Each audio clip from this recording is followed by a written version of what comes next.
Assalamualaikum warahmatullahi wabarakatuh. Salam sejahtera, saya Jemi Najmi dari Mazarat Artisan Cheese.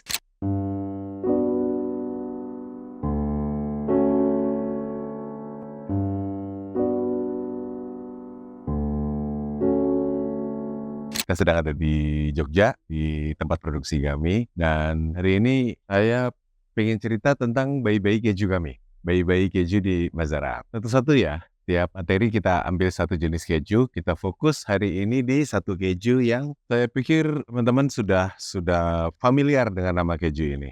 Dalam versi kecil, garis tengah 10 cm, keju tipe ini biasa disebut Camembert. Camembert tulisannya, kita baca Camembert. Dan yang ada di tangan saya ini versi garis tengah 12 sampai 15 cm. Biasa kita sebut Brie. Brie sendiri memiliki satu hak paten. Brie dan Camembert hanya boleh disematkan ke keju yang dibuat dengan teknik ini, yang susunya hanya boleh berasal dari sapi yang makan rumput di Normandy.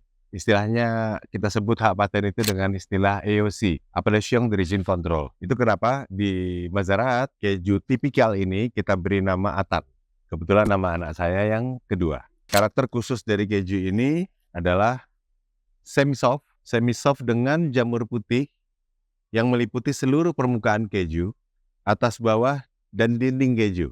Ini bisa tercapai dengan pematangan di suhu yang terkontrol dengan kelembapan tinggi, kelembapan yang sama dengan gua-gua yang ada di Eropa.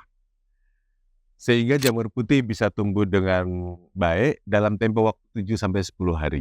Mungkin saya nggak terlalu banyak hal teknikal, tapi coba kita potong sama-sama dengan menggunakan pisau. Yang pisau ini paling common digunakan untuk keju-keju semi-soft.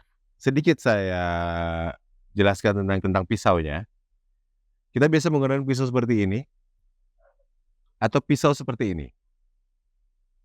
Yang bodi pisaunya dia bolong-bolong atau bilah pisaunya dia tipis.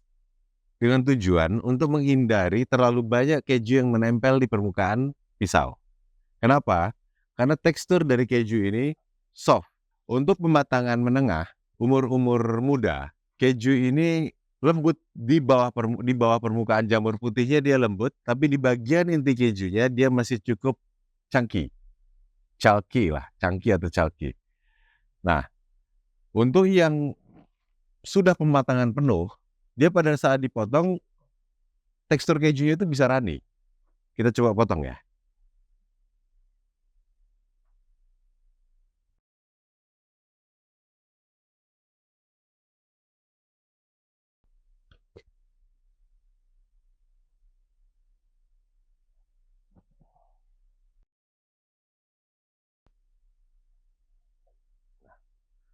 Mungkin teman-teman bisa memahami maksud saya. Dengan tekstur seperti ini, dengan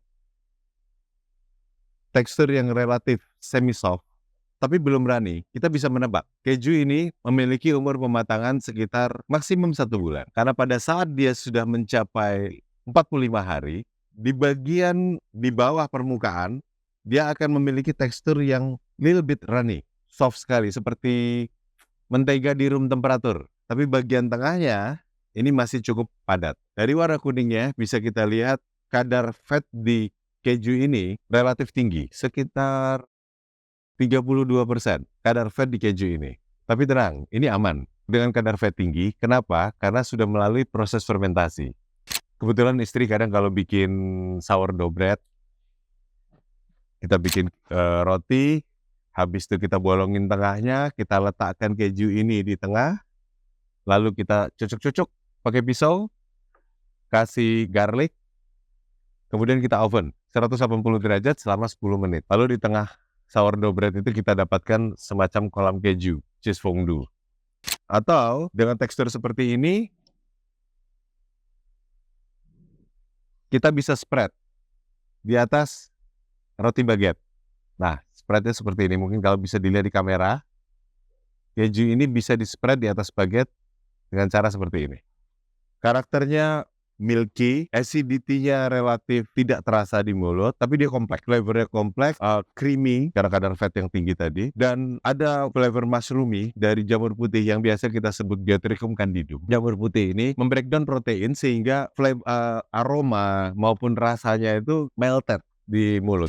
Kalau teman-teman menyukai teh, kami sering mencoba. Pada saat keju jenis brie ini yang masuk dalam keluarga besar white rind atau jamur putih atau blue meringue, the bestnya kita pairing dengan green tea. Pada saat dia di pairing dengan green tea, kita ambil satu keping keju, kemudian kita lumat di dalam mulut, lalu ambil green tea hangat, kita sip satu green tea. Insya Allah teman-teman bisa merasakan seperti apa layer ke layer dari keju tipe ini.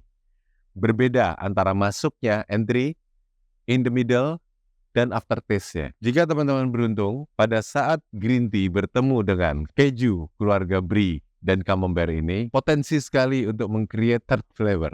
Rasa ketiga yang sebelumnya tidak ada di teh dan tidak ada di keju. Kami sendiri kalau mau versi cepat, biasanya kami drizzling saja pakai honey atau selai apapun juga. Kecuali teman-teman bisa beruntung mendapatkan selai buah ara, buah tin, atau fig jam.